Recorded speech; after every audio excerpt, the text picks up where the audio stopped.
Hey guys, so this is an updated version of the settings video that I made about a month ago. Some things have changed and I get asked so much about my settings and whatnot. So this video is for those of you out there that care about my settings and you're looking for some improvements yourself, or if you have some questions about some of the settings in the menu that you can change. The game does a really good job about explaining it itself. It's got dialogue on the right hand side in the settings that basically goes over everything into detail, but sometimes people don't fully understand that. So I'm gonna go over everything in the settings menu, but for the basic stuff, I'm just gonna briefly touch on it and move on because I feel like most of that should be self-explanatory. The more advanced stuff, I'll go into detail with. I'll try to go into detail with, at least with as much knowledge as I have. We'll go into detail about the aim settings and stuff like that. But first and foremost, I do need to say that these are my settings. And what works for me may not work for you, okay? Especially when we're talking about sensitivity or aim settings in general, right? So what works for me may not work for you. So fiddle around with it yourself. I'll give you an explanation and some basis around the settings I use, but for the most part, you're gonna have to find what works for you yourself, okay? So let's get right into it. So starting from the top and working all the way down to the bottom, first and foremost, you have interact prompt style. I keep this on compact. This is completely up to you. I think it just looks cleaner on the screen. By having it on default, it just gives you more information about the items that you're picking up. I like it on compact. It looks better. Next, button hints. I have that also set to off. For most of the videos that you see coming out right now, I have it set to on. All that does is just get rid of the buttons that you see on the screen, right?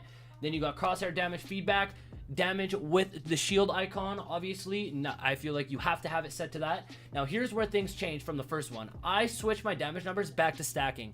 In the video that I made prior, I said to keep it on floating.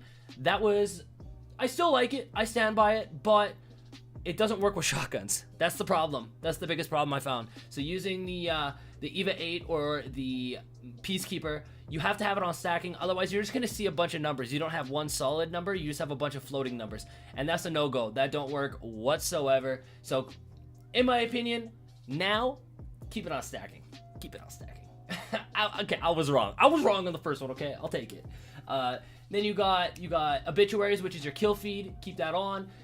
Damage feedback, 3D, streamer mode, you know what that is, usage sharing, blah blah blah blah blah, all that other jazz. Now we got button layout and stick layout. This game is awesome because it gives you a bunch of customizations that you can do to your buttons.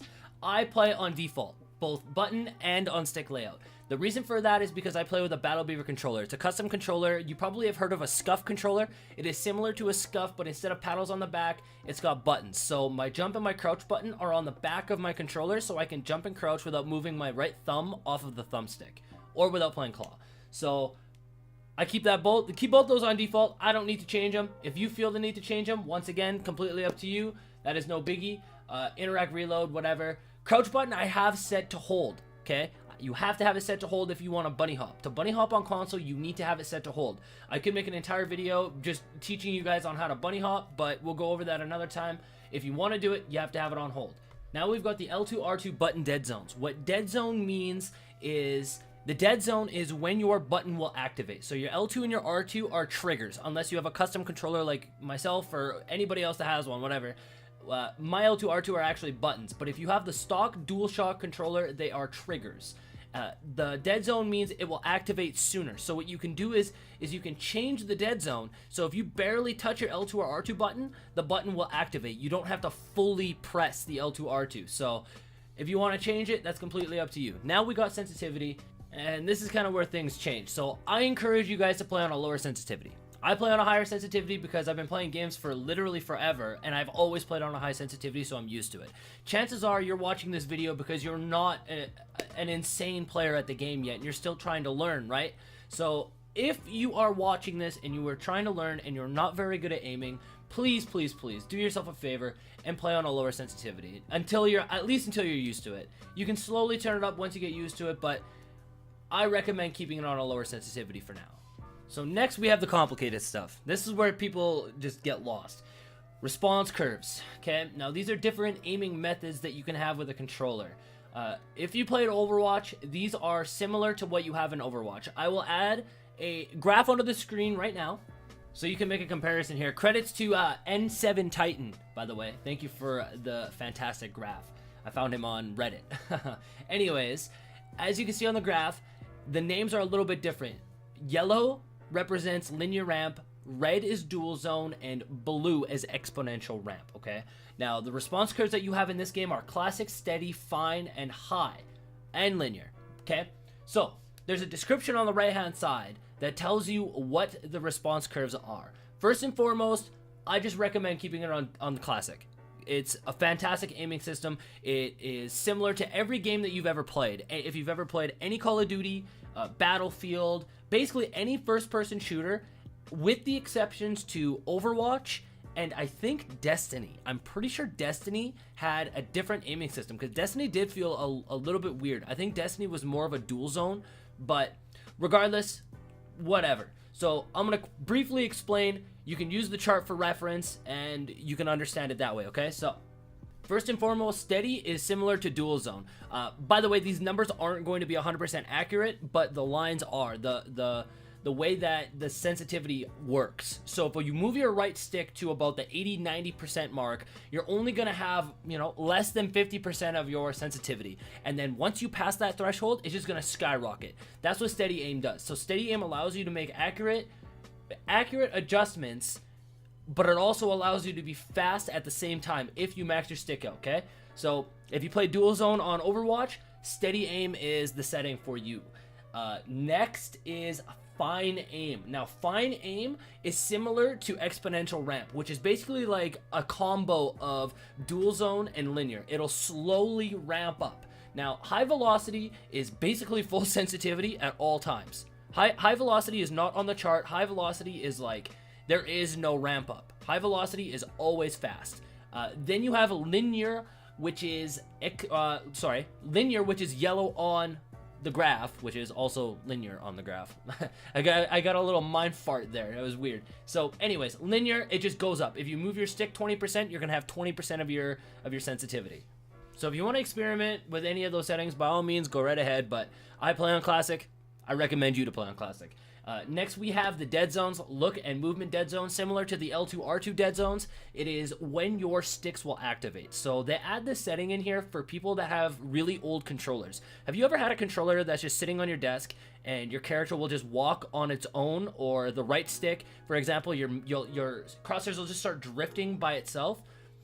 That's because your controller is on its way out.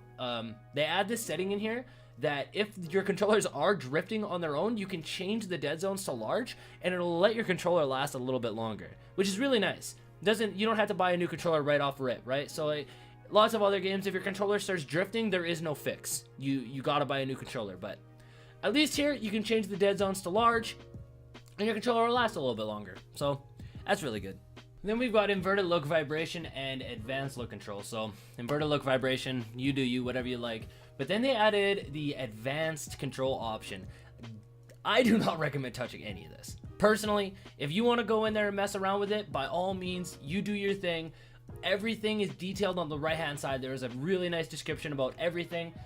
We've talked about dead zones, the thresholds, response curves, target composition, which is aim assist. You've got the yaw speed and the pitch speed, which yaw I'm pretty sure is left and right, and pitch is up and down. Whichever. You do you. You go over them. If you want to mess with this, by all means. I have no interest in touching any of this stuff. Alright, so let's get out of the advanced control settings, and we're going to move on to the video tab. There's an important setting in there called field of view. Now, you can turn it up. If you don't want to, you don't have to. It all depends on your playstyle. I do encourage it. The problem with turning up your field of view is that if you're playing on console, you're going to lose frames. I basically stopped playing Bloodhound because of that reason. Every time you pop your ultimate, or if there's a bunch of Bangalore smoke or something, but your console just, it dies. You lose all your frames, it lags so bad, it's really hard to do anything. So I have it set to 100. You play with whatever's comfortable for you. I believe default is 70, so if you want to keep it on default, by all means. If you want to turn it up, by all means. I do not recommend maxing it out though. Do not do that, because your PS4 is going to have a hard time running. As soon as too much stuff gets on the screen, it's gonna run really loud. The fan's gonna be kicking in. Now we have audio. You do whatever you want to do with audio. I have it set so my recordings sound better with my commentary and whatnot. But anyways, that is all the settings. So with all of that said, those are my settings. But I do need to reiterate and say what I said at the beginning one more time, because a lot of people don't seem to understand this. these are my settings, and they're my settings because I'm comfortable with them. You may not find them working, you know what I mean? Like, you might find them awkward, the sensitivity might not work, whatever. You might be better playing on exponential ramp or linear ramp or whatever, right? You gotta tweak your settings and find whatever works for you, because everybody is different. Even field of view, right? Like, you might be playing on a TV rather than a monitor, and if you're sitting on your couch playing on a 40-inch TV, then you're probably not going to want to touch your field of view. You know what I mean? So you're going to have to find your own settings and work around that. But anyways, guys, I hope you did find a little bit of this useful, at least. I've been asked so much about the sensitivity and all my settings and stuff. I figured I had to make this video. You can only get asked the question so many times until you're like, God, I just got to go ahead and make it. So anyways, that is all. Thank you guys all so much for watching. I'll see you guys on the next video.